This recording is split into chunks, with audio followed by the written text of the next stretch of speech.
তো নমস্কার বন্ধুরা, আমি আবার চলে এসেছি আমার নতুন একটা ব্লগ নিয়ে। আর এই ব্লগটা হলো সরস্বতী পূজার একটা ব্লগ। এটা আগের বছরের সরস্বতী পূজার। তো জলের উপর একটা সরস্বতী ঠাকুরকে খুব সুন্দর লাগছিল। তো সরস্বতী পূজাটা ছিল আমাদের ফরিদপুরের কেষ্টপুরে।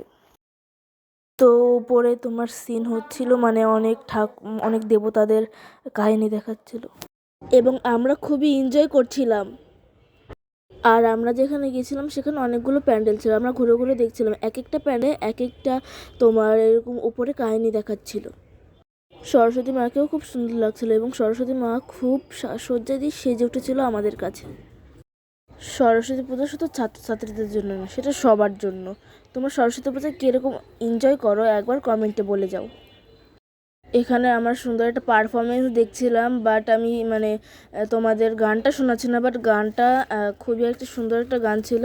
ওই যে জামাল জামাল হে জামাল ও জামাল কোতে যে গানটা আছে, ওইটা ওই সময় ট্রেন্ডিংয়ে ছিল, তাই চলছিল।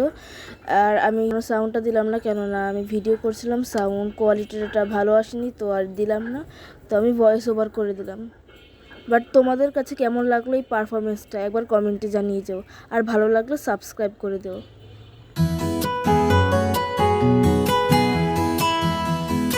তো এভাবে এক একটা প্যান্ডেল আমরা ঘুরে ঘুরে দেখছিলাম। তো আমরা পরিবার মিলে সবাই যাইনি, বাট আমি, মা, দিদি, আমার কাকাতো বোন, ভাই, আমরা এই সব গিয়েছিলাম। আমার এক কাকাও গিয়েছিল। তো এভাবে করে আমরা গিয়েছিলাম ঘুরতে এক একটা প্যান্ডেল থেকে আরেকটা প্যান্ডেল। আর এক একটা প্যান্ডেলে খুবই খুবই খুবই ভিড় ছিল।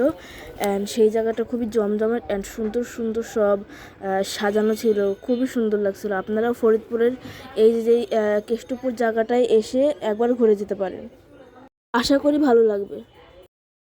এই করতে করতে আমরা হাঁটতে হাঁটতে আরেকটা প্যান্ডেলে চলে এসেছি। তো এই প্যান্ডেলটার এই হলো মূর্তি মা সরস্বতী।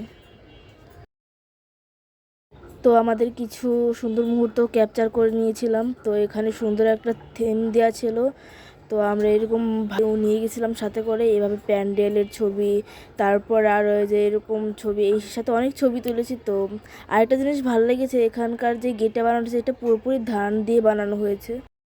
আর আমার ছোটো ভাই এতটাই মজা পেয়ে গেছিলো যে ওকে টানলেও আসছিল না, আর ওর খুব প্যান্ডেলে নাচছিল, সুন্দর সুন্দর গান বাজছিল, আর দেখে সেটা খুব মজা লাগছিল, সবাই খুব হাসছিল। তোমাদের কাছে কেমন লেগেছে ওর নাচটা?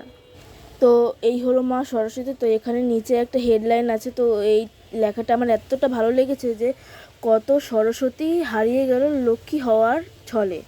তো এই লেখাটা আমার খুবই খুবই খুবই ভালো লেগেছে।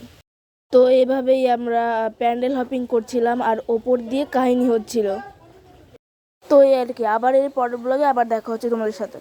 ভালো লাগলে সাবস্ক্রাইব করে দিও।